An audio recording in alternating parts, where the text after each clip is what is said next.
नमस्कार दोस्तों आज हम शुरू करने जा रहे हैं एक बेहद महत्वपूर्ण और रोचक अध्याय ह्यूमन डाइजेस्टिव सिस्टम यानी मानव पाचन तंत्र। यह टॉपिक न सिर्फ हमारी समझ को गहरा करता है बल्कि हर प्रतियोगी परीक्षा, चाहे वो एसएससी हो या फिर रेलवे या फिर कोई अन्य एग्जाम, हर एक एग्जाम में ये टॉपिक महत्वपूर्ण भूमिका निभाता है। तो चलिए शुरू करते हैं भोजन के पहले कोर्स से लेकर आखिरी पड़ाव तक। सबसे पहले हम जानेंगे कुछ बेसिक टर्मिनोलॉजी। सबसे पहले आता है जैव प्रक्रम यानी बायोलॉजिकल प्रोसेस। दोस्तों वे सभी प्रक्रम जो अनुरक्षण यानी मेंटेनेंस और रिपेयर का कार्य करते हैं जैव प्रक्रम कहलाते हैं। दोस्तों जीवों को पोषण के आधार पर दो भागों में बांटा गया है। पहला है ऑटोट्रोफिक जिसे हम स्वपोषी के नाम से जानते हैं और दूसरा है हेटेरोट्रोफिक जिसे हम परपोषी के नाम से जानते हैं। दोस्तों स्वपोषी जीव जैसे पेड़ पौधे और कुछ बैक्टीरिया सूर्य के प्रकाश की उपस्थिति में मृदा से मिनरल और पानी लेकर अपना भोजन स्वयं बनाते हैं और इस प्रक्रिया को हम फोटोसिंथेसिस के नाम से जानते हैं। इस प्रक्रिया के दौरान कार्बन डाइऑक्साइड और जल का प्रयोग करके क्लोरोफिल सूर्य के प्रकाश की उपस्थिति में कार्बोहाइड्रेट का निर्माण करता है और साथ में ऑक्सीजन को रिलीज करता है। अत्यधिक कार्बोहाइड्रेट पौधों में स्टार्च के रूप में स्टोर हो जाती है और दोस्तों फोटोसिंथेसिस की सारी प्रक्रियाएं क्लोरोफिल में संपन्न होती हैं। इसी कारण क्लोरोफिल को पौधों का किचन भी कहा जाता है। अब बात करते हैं परपोषी यानी हेटेरोट्रोफिक जीवों की। दोस्तों ऐसे जीव जो अपने भोजन के लिए दूसरों पर निर्भर रहते हैं या फिर ये कहें कि ऐसे जीव जो सीधे या परोक्ष रूप से पौधों पर डिपेंड रहते हैं। जैसे इसमें आते हैं मनुष्य, अमीबा, अमरबेल, फीताकृमि या फिर फफूंद। ऐसे बहुत सारे जीव हैं जो दूसरों पर डिपेंड रहते हैं। दोस्तों कहने का मतलब यह है कि हम हमारा भोजन खुद न बनाकर पौधों से प्राप्त करते हैं। एक सिंगल सेल ऑर्गेनिज्म चाहे वो अमीबा हो, पैरामीशियम हो या फिर कोई और, सभी के सभी भोजन करते हैं लेकिन अपने अपने तरीके से। दोस्तों अमीबा के भोजन करने का तरीका इतना स्मार्ट होता है कि हम इसे मिनी डाइजेस्टिव मॉडल भी कह सकते हैं। दोस्तों अब हम जानेंगे अमीबा में पोषण कैसे होता है यानी स्टेप्स ऑफ अमीबा न्यूट्रिशन। दोस्तों अमीबा सबसे पहले रासायनिक संकेतों के माध्यम से अपने भोजन की दिशा को पहचानता है। उसके पश्चात साइटोप्लाज्म को फैलाकर अपने स्यूडोपोड्स जिसे हम झूठे पैर भी कहते हैं उनको बाहर निकालता है। तत्पश्चात ये भोजन को झिल्ली से ढक लेता है और खाद्य रिक्तिका का निर्माण करता है जिसे हम फूड वैक्यूल के नाम से जानते हैं, जैसा कि हमें चित्र में भी दर्शाया गया है। दोस्तों अंत में लाइसोसोम एंजाइम को छोड़कर भोजन को डाइजेस्ट कर लेता है और ये दिखाता है कि डाइजेशन एक बायोलॉजिकल प्रोसेस है जो हर जीव में किसी न किसी रूप में मौजूद होती है। अब आते हैं हमारे मुख्य विषय पर, ह्यूमन डाइजेस्टिव सिस्टम यानी मानव पाचन तंत्र। ये प्रक्रिया हमारे शरीर में लिए गए भोजन को छोटे छोटे अणुओं में बदलकर ऊर्जा में परिवर्तित करती है। भोजन हमारे शरीर के जिस जिस अंग से होकर गुजरता है उसे एलिमेंट्री कैनाल यानी प्राथमिक आहार नली के नाम से जाना जाता है। इसमें हमारा मुख यानी बकल कैविटी, ईसोफेगस यानी ग्रास नली, स्टोमक, स्मॉल इंटेस्टाइन यानी छोटी आंत, लार्ज इंटेस्टाइन यानी बड़ी आंत और फिर रेक्टम और अनुस को रखा जाता है। वहीं बात करें हम सहायक डाइजेस्टिव ऑर्गन की तो इसमें हमारे सलाइवरी ग्लैंड, लीवर और पैनक्रियाज आते हैं जो भोजन के पाचन में मदद करने के लिए एंजाइम का रिलीज करते हैं। अब हम जानेंगे step by step her organ के बारे में। सबसे पहले आता है बकल कैविटी। इसे हम मुख गुहा के रूप में भी जानते हैं। इसमें हमारे मुंह का आंतरिक भाग शामिल है जो दांतों से शुरू होकर टॉन्सिल या फिर ग्रसनी तक जाता है। यहीं पर स्टार्च और कार्बोहाइड्रेट का पाचन शुरू हो जाता है। इसमें शामिल होते हैं दांत जो भोजन को काटने, चबाने और बोलने में मदद करते हैं। बात करें अगर जीभ की तो जीभ भोजन में लार मिलाती है और भोजन को नम बनाने का काम करती है। साथ ही में जीभ हमें बोलने में भी मदद करती है। बात करें ऊव्यूला कैविटी जिसे हम काग के नाम से भी जानते हैं। ये मुंह की ऊपरी छत जिसे पैलेट भी कहते हैं पर लटका रहता है। ये निगलते समय भोजन को नाक में जाने से रोकता है और गले को नम बनाए रखता है। अब हम बात करेंगे सिलेवरी ग्लैंड्स यानी लार ग्रंथियों के बारे में। हमारे मुख में मुख्यतः 3 सिलेवरी ग्लैंड्स होती हैं जिनमें सबसे पहली है पैरोटिड ग्लैंड्स, दूसरा है सबमैंडिबुलर ग्लैंड्स और तीसरा है सबलिंगुअल ग्लैंड्स जो लार का निर्माण करती हैं और सिलेवरी एमाइलेज के द्वारा स्टार्च को माल्टोज में तोड़ने में मदद करती हैं। लार की pH वैल्यू 6.2 से 7.6 होती है, जो हल्की एसिडिक नेचर की होती है। अब बात करेंगे हम फेरिंग्स यानी ग्रसनी के बारे में। मुंह से भोजन अब पहुंचता है फेरिंग्स में और फेरिंग्स से पहुंचता है ग्रासनली यानी ईसोफेगस में।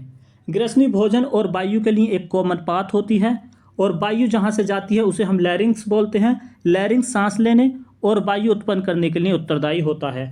लैरिंग्स के टॉप पर एक एपिग्लोटिस लगा रहता है जो खाना निगलते समय लैरिंग्स को बंद कर देता है, जिससे भोजन ग्रासनली में ही जाता है। बात करें अगर हम ईसोफेगस की, तो यह कार्डिक स्फिंक्टर के माध्यम से स्टोमक से जुड़ी रहती है। इसकी लंबाई 25 सेंटीमीटर होती है और इसका कार्य सिर्फ और सिर्फ भोजन को ट्रांसपोर्ट करना होता है। इसमें किसी प्रकार का कोई डाइजेशन नहीं होता है। अब प्रवेश करते हैं शरीर के केमिकल पावर हाउस में, स्टमक यानी अमाशय। स्टमक की दीवारें भोजन पर गैस्ट्रिक जूस की बारिश करती हैं, जिसकी pH वैल्यू होती है 1.6। इसमें शामिल होते हैं HCl यानी हाइड्रोक्लोरिक एसिड, पेप्सिन एंजाइम और म्यूकस। HCl भोजन में उपस्थित हानिकारक बैक्टीरिया को मारता है, वहीं पेप्सिन प्रोटीन में एमिनो एसिड को तोड़ता है और इसे पचाने योग्य बनाता है। बात करें अगर हम म्यूकस की, तो म्यूकस स्टमक की आंतरिक दीवारों को एसिड से बचाता है। हमारा अगला स्टेशन है लीवर यानी यकृत, जो हमारे शरीर की सबसे बड़ी बाह्य स्रावी ग्रंथि है। लीवर बाइल जूस का संश्लेषण करता है, जिसे छोटी आंत में स्रावित किया जाता है, जो फैट को छोटे छोटे टुकड़ों में तोड़ देता है, जिसे हम पाइसीकरण या फिर इमल्सिफिकेशन कहते हैं। साथ ही ये एसिड को भी निष्क्रिय करता है। लीवर में उपस्थित कफर सेल और हिपेटोसाइट्स क्षतिग्रस्त लीवर को फिर से विकसित होने में मदद करते हैं। इस प्रकार लीवर मानव शरीर का एकमात्र अंग है जो फिर से ग्रो कर सकता है। बात करें हम साइटोक्रोम P450 एंजाइम की, तो ये डिटॉक्सिफिकेशन यानी विषहरण और मेटाबॉलिज्म में मदद करता है। गाल ब्लैडर यानी पित्ताशय। गाल ब्लैडर सिर्फ यकृत द्वारा बनाए गए बाइल जूस को स्टोर करने का कार्य करता है। अब बारी है मल्टीटास्कर ऑर्गन की, जिसे हम अग्नाशय के नाम से जानते हैं, जिसका दूसरा नाम है पैनक्रियाज। ये छोटी आंत में अग्नाशयी रस, जिसे पैनक्रियाटिक जूस कहते हैं, का सेक्रेशन करता है, जिसमें शामिल होते हैं एमाइलेज, ट्रिप्सिन और लाइपेज। एमाइलेज कार्बोहाइड्रेट को तोड़ता है, ट्रिप्सिन प्रोटीन को तोड़ता है। वहीं बात करें हम लाइपेज की, तो लाइपेज वसा यानी फैट को तोड़ता है। अब आता है हमारे पाचन तंत्र का सबसे बड़ा ऑर्गन स्मॉल इंटेस्टाइन यानी छोटी आंत। यह है हमारे डाइजेस्टिव सिस्टम का सबसे बड़ा अंग है, जिसकी लंबाई 7 से 8 मीटर लगभग 22 फुट होती है। इसके मुख्यतः 3 भाग होते हैं, डिओडेनम यानी ग्रहणी, जेजनम और इलियम। डिओडेनम में बाइल जूस और पैनक्रियाटिक जूस मिलकर भोजन का रासायनिक पाचन प्रारंभ करते हैं। बात करें हम जेजनम की, तो इसमें पचे हुए भोजन से पोषक तत्वों का अवशोषण किया जाता है। और बात करते हैं इलियम की, तो ये शेष पोषक तत्वों और विटामिन B12 का अवशोषण करती है। छोटी आंत पायरोलिक स्फिंक्टर के माध्यम से अमाशय से जुड़ी होती है और इसमें बिली जैसी संरचनाएं होती हैं, जो उंगलियों जैसी होती हैं, जो छोटी आंत का सरफेस एरिया को बढ़ाकर भोजन अवशोषण की क्षमता को बढ़ाते हैं। अब हम बात करेंगे लार्ज इंटेस्टाइन यानी बड़ी आंत की। इसकी लंबाई लगभग 1.5 मीटर लगभग 5 फीट के समथिंग होती है। यह सीकम के माध्यम से बड़ी आंत छोटी आंत से जुड़ी होती है। लार्ज इंटेस्टाइन में उपस्थित कोलोन वाटर ऑब्जर्वेशन के लिए उत्तरदायी होते हैं और इसके बाद पचे हुए भोजन को रेक्टम या फिर अनुस में पहुंचा दिया जाता है, जहां पर भोजन को कुछ समय के लिए स्टोर किया जाता है और अनुस के माध्यम से बाहर निकाल दिया जाता है। यह प्रक्रिया लगभग 24 से 48 घंटे में पूरी होती है। तो चलिए, जो हमने पढ़ा है हम उसका एक क्विक रिवीजन करते हैं। सबसे पहले आता है हमारा माउथ। माउथ में उपस्थित होते हैं टीथ, जो कि भोजन को काटने का काम करते हैं, टंग, जो कि सिलाइवा को मिलाने का काम करते हैं, और तीसरा होता है सिलेबरी ग्लैंड, जो कि सिलाइवा एमाइलेज का रिलीज करती हैं, जो कि स्टार्च के पाचन में हमारी मदद करती हैं। उसके बाद भोजन पहुंचता है हमारा फेरिंग्स में, जो कि कॉमन पाथ होता है विंड के लिए और फूड के लिए। यहीं पर होता है एपिग्लोटिस, जो कि हमारे लैरिंग्स को एक ढक्कन की तरह कार्य करता है, जिससे कि भोजन लैरिंग्स की तरफ ना जाए। इसके बाद भोजन पहुंचता है हमारा ईसोफेगस में। यहाँ पर भोजन, इसका सिर्फ कार्य भोजन का ट्रांसपोर्ट करना होता है। तत्पश्चात भोजन हमारा पहुंचता है स्टमक में। यहाँ पर स्टमक द्वारा गैस्ट्रिक जूस को रिलीज किया जाता है, जिसमें शामिल होते हैं HCl, पेप्सिन और म्यूकस। HCl का काम होता है जर्म और बैक्टीरिया को मारना, पेप्सिन का काम होता है प्रोटीन का संश्लेषण, प्रोटीन का पाचन करना, और म्यूकस का काम होता है स्टमक की लाइनिंग यानी स्टमक की आंतरिक दीवारों की सुरक्षा करना। इसके बाद भोजन पहुंचता है हमारा छोटी आंत में। इसके 3 मुख्य भाग होते हैं, डायडेनम, जेजनम और इलियम। भोजन का मुख्य पाचन यहीं पर कंप्लीट हो जाता है। यहाँ पर लीवर बाइल जूस को छोड़ता है और अग्नाशय रस को छोड़ता है। इसके बाद भोजन जाता है बड़ी आंत में। बड़ी आंत और छोटी आंत के मध्य होता है सीकम, जो कि आपस में दोनों को जोड़ता है। यहाँ पर बड़ी आंत भोजन से जल अवशोषण करती है और इसे रेक्टम की तरफ भेज देती है और अंत में अनुस के माध्यम से भोजन का एक्सक्रीशन हो जाता है। तो दोस्तों अब चलते हैं वीडियो के मोस्ट इंपॉर्टेंट पार्ट PYQ की तरफ। उससे पहले आपसे रिक्वेस्ट है कि वीडियो को लाइक और शेयर जरूर कर दें, साथ ही हमारे चैनल को सब्सक्राइब कर लें, जिससे भविष्य में आने वाली सभी वीडियो आपको लगातार प्राप्त होती रहें। आज का पहला क्वेश्चन है, मानव पाचन तंत्र में पित्तरस डैश में संग्रहित होता है। Option number 1 stomach, option number 2 gall bladder, option number 3 pancreas, option number 4 liver. तो इसका सही आंसर होगा ऑप्शन नंबर 2 गाल ब्लेडर। पित्तरस, जिसे हम बाइल जूस के नाम से भी जानते हैं, इसका स्टोर जो होता है वो गाल ब्लेडर में होता है। अगर बात करें हम इसके संश्लेषण की तो ये लीवर में किया जाता है। वहीं स्टमक गैस्ट्रिक जूस को रिलीज करता है, जिसमें शामिल होते हैं हमारे HCl, पेप्सिन और साथ में शामिल होता है हमारा म्यूकस। बात करें हम पैनक्रियास की तो ये पैनक्रियाटिक जूस को छोटी आंत में रिलीज करता है। गैस्ट्रिक ग्रंथियाँ, गैस्ट्रिक ग्लैंड्स डैश में मौजूद होती हैं। Option number 1 wall of stomach, option number 2 buccal cavity, option number 3 liver, option number 4 pancreas. तो इसका सही आंसर होगा option number 1 wall of stomach. Stomach की दीवारों में मौजूद गैस्ट्रिक ग्लैंड्स गैस्ट्रिक जूस को रिलीज करती हैं, जिसमें शामिल होता है HCl, पेप्सिन और म्यूकस। HCl भोजन में उपस्थित बैक्टीरिया को मारता है, वहीं पेप्सिन फैट का इमल्सिफिकेशन करता है। और बात करें म्यूकस की तो म्यूकस स्टमक की आंतरिक दीवारों को एसिड से बचाता है। वहीं बात करें हम बकल कैविटी यानी मुख गुहा की तो मुख गुहा में उपस्थित salivary gland salivary amylase enzyme का रिलीज करती हैं, जो कि स्टार्च को माल्टोज में तोड़ते हैं। अपाचित भोजन में जल मुख्यतः अवशोषित होता है। Option number 1 small intestine, option number 2 oesophagus, option number 3 large intestine, option number 4 stomach. तो इसका सही आंसर होगा ऑप्शन नंबर 3 लार्ज इंटेस्टाइन यानी बड़ी आंत। बड़ी आंत में भोजन से जल का मुख्य अवशोषण होता है। वहीं बात करें हम स्मॉल इंटेस्टाइन की तो ये 3 भागों में बटी होती है, डिओडेनम, जेजुनम और इलियम। यहीं पर भोजन का मुख्य पाचन कंप्लीट हो जाता है। आहार नाल के अंगों द्वारा स्रावित कौन सा रस वसा के पाचन में महत्वपूर्ण भूमिका निभाता है। ऑप्शन नंबर 1 पैनक्रियाटिक जूस और saliva, option number 2 hydrochloric acid और mucus, option number 3 bile juice और pancreatic juice, option number 3 saliva और हाइड्रोक्लोरिक एसिड। तो इसका सही आंसर होगा ऑप्शन नंबर 3 बाइल जूस और पैनक्रियाटिक जूस। अगर बात करें हम सिलाइबा की तो सिलाइबा में कार्बोहाइड्रेट का पाचन होता है। और बात करें हम म्यूकस की तो म्यूकस स्टमक की आंतरिक दीवारों को एसिड से बचाता है। तो इस प्रकार ऑप्शन नंबर 1 गलत हो जाएगा, 2 भी गलत हो जाएगा और ऑप्शन नंबर 4 भी गलत हो जाएगा और सही आंसर बचेगा ऑप्शन नंबर 3 बाइल जूस और पैनक्रियाटिक जूस। लार डैश के पाचन में मदद करती हैं। Option number 1 starch, option number 2 fibre, option number 3 protein, option number 4 fat. इसका सही आंसर होगा ऑप्शन नंबर 1 स्टार्च। स्टार्च को सिलाइबा द्वारा डाइजेस्ट किया जाता है। वहीं बात करें सिलाइबा एंजाइम की तो सिलाइबा एंजाइम को सिलाइवरी ग्लैंड द्वारा रिलीज किया जाता है। अमाशय द्वारा स्रावित बलगम यानी म्यूकस की क्या भूमिका है। ऑप्शन नंबर 1 है to protect the lining of the stomach यानी स्टमक की आंतरिक दीवारों को सुरक्षित करना। ऑप्शन नंबर 2 है टू डाइजेस्ट फैट यानी फैट का डाइजेशन।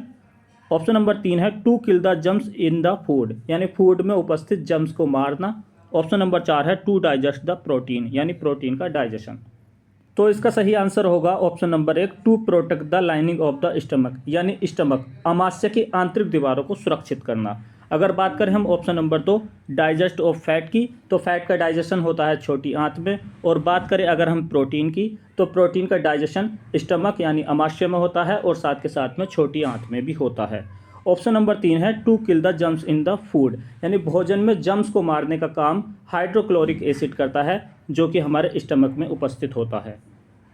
मानव शरीर में प्रोटीन का पाचन निम्नलिखित में से किस अंग से शुरू होता है। ऑप्शन नंबर 1 है लीवर, ऑप्शन नंबर 2 है पैनक्रियास, ऑप्शन नंबर 3 है इसोफेगस, ऑप्शन नंबर 4 है स्टमक। तो इसका सही आंसर होगा ऑप्शन नंबर 4 स्टमक यानी अमाशय, क्योंकि अमाशय पेप्सिन का सेक्रेशन करता है जो प्रोटीन को एमिनो एसिड में तोड़ देता है। बात करें अगर हम लीवर की तो लीवर बाइल जूस का सेक्रेशन करता है, वहीं पैनक्रियास अग्नाशयी रस का सेक्रेशन करता है। अगर बात करें हम इसोफेगस की तो इसोफेगस भोजन को ट्रांसपोर्ट करने का कार्य करता है। यहाँ पर हमें एक लेवल डायग्राम दिया गया है जिसमें कुछ अंगों की मार्किंग की गई है, जिन्हें हमें बताना है कि वे किस क्रम में व्यवस्थित हैं। ये सभी अंग एलिमेंट्री कैनाल से संबंधित हैं। सबसे पहले हम एलिमेंट्री कैनाल को फिर से रिवीजन कर लेते हैं। सबसे पहले आता है उसमें बकल कैविटी, उसके बाद भोजन पहुंचता है हमारे ईसोफेगस में, ईसोफेगस से भोजन पहुंचता है हमारे स्टमक में, और स्टमक के बाद भोजन पहुंचाया जाता है छोटी आंत में। छोटी आंत में ही लीवर और गॉलब्लैडर बाइल जूस का सेक्रेशन करते हैं। और बात करें हम पैनक्रियाटिक जूस का, तो हमारा करता है वो पैनक्रियास। इसके बाद भोजन पहुंचता है बड़ी आंत में, और बड़ी आंत से होते हुए रेक्टम, और रेक्टम से अनुस के द्वारा बाहर निकल जाता है। तो इस प्रकार सबसे पहले होगा हमारा बकल कैविटी, उसके बाद होगा हमारा लीवर, उसके बाद होगा हमारा स्टमक, और उसके बाद होगा हमारा स्मॉल इंटेस्टाइन। तो सही आंसर होगा option number 2, buccal cavity, liver, stomach और स्मॉल इंटेस्टाइन। निम्नलिखित में से कौन सी प्रक्रिया पाचन में शामिल है? ऑप्शन नंबर 1 है ऑक्सीजन की सहायता से भोजन का विघटन करके एटीपी के रूप में ऊर्जा उत्पन्न करना। तो दोस्तों ये प्रक्रिया कहलाती है हमारी श्वसन यानी रेस्पिरेशन। अगला ऑप्शन है ऑक्सीजन युक्त हवा का श्वास लेना और कार्बन डाइऑक्साइड युक्त हवा का श्वास छोड़ना। तो ये प्रक्रिया कहलाती है हमारी इनहेलेशन और एक्सहेलेशन। इनहेलेशन में ऑक्सीजन युक्त हवा हमारे शरीर द्वारा अंदर ली जाती है, और एक्सहेलेशन में कार्बन डाइऑक्साइड को हमारे शरीर से बाहर छोड़ दिया जाता है। ऑप्शन नंबर 3 है शरीर से नाइट्रोजन युक्त अपशिष्ट को बाहर निकालना। तो ये प्रक्रिया कहलाती है हमारी एक्सक्रीशन। ऑप्शन नंबर 4 है एंजाइमों का उपयोग करके भोजन को सरल पदार्थों में तोड़ना। तो ये प्रक्रिया हमारी डाइजेशन कहलाती है। इस प्रकार हमारा सही आंसर होगा ऑप्शन नंबर 4, एंजाइमों का उपयोग करके भोजन को सरल पदार्थों में तोड़ना।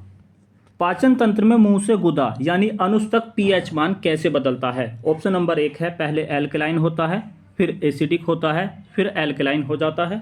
ऑप्शन नंबर 2 है पहले एल्कलाइन होता है, फिर एसिडिक हो जाता है। ऑप्शन नंबर 3 है पहले एसिडिक होता है, फिर एल्कलाइन होता है और उसके बाद में फिर से एसिडिक हो जाता है। ऑप्शन नंबर 4 है पहले एसिडिक होता है और उसके बाद में एल्कलाइन हो जाता है। तो इसका सही आंसर होगा ऑप्शन नंबर 4, भोजन पहले एसिडिक बनता है और उसके बाद में एल्कलाइन हो जाता है, क्योंकि लार हल्की एसिडिक नेचर की होती है, और भोजन जब स्टमक में जाता है तो स्टमक में HCl को रिलीज किया जाता है, जिससे ये और ज़्यादा एसिडिक बन जाता है। उसके पश्चात जब भोजन छोटी आंत में जाता है तो उसमें बाइल जूस को रिलीज किया जाता है, जिससे भोजन क्षारीय यानी एल्कलाइन बना दिया जाता है। अब हम बात करेंगे उन क्विज क्वेश्चन के बारे में जिनका जवाब आपको देना होता है कमेंट बॉक्स में। क्विज नंबर 1 है पित्त रस बनता है। Option number 1 gall bladder, option number 2 liver, option number 3 stomach, option number 4 pancreas. Quiz number 2 है ट्रिप्सिन डैश के पाचन में मदद करता है। Option number 1 fat, option number 2 carbohydrates, option number 3 protein, option number 4 none of the above. Quiz number 3 है मानव शरीर के पाचन तंत्र का सबसे लंबा अंग कौन सा है? Option number 1 pancreatic duct, option number 2 liver, option number 3 oesophagus, option number 4 small intestine. Quiz number 4 है मानव पाचन तंत्र का कौन सा अंग स्वयं को पुनः विकसित कर सकता है? Option number 1 tongue, option number 2 stomach, option number 3 liver, option number 4 pancreas. Quiz number 5 है मानव शरीर में प्रोटीन का पाचन निम्नलिखित में से किस अंग में शुरू होता है? Option number 1 small intestine, option number 2 large intestine, option number 3 stomach, option number 4 buccal cavity. तो दोस्तों ये थी हमारे शरीर की सबसे स्वादिष्ट और वैज्ञानिक यात्रा, डाइजेस्टिव सिस्टम की स्टोरी। अब जब भी खाना खाओ तो याद जरूर रखना, हर कोर के पीछे एक पूरी बायोलॉजिकल टीम कार्य करती है। अगर यह वीडियो आपको नॉलेजेबल लगी हो तो वीडियो को लाइक और शेयर जरूर करें, साथ ही चैनल को सब्सक्राइब भी कर लें, जिससे हमारी आने वाली सभी वीडियो आपको लगातार प्राप्त होती रहें।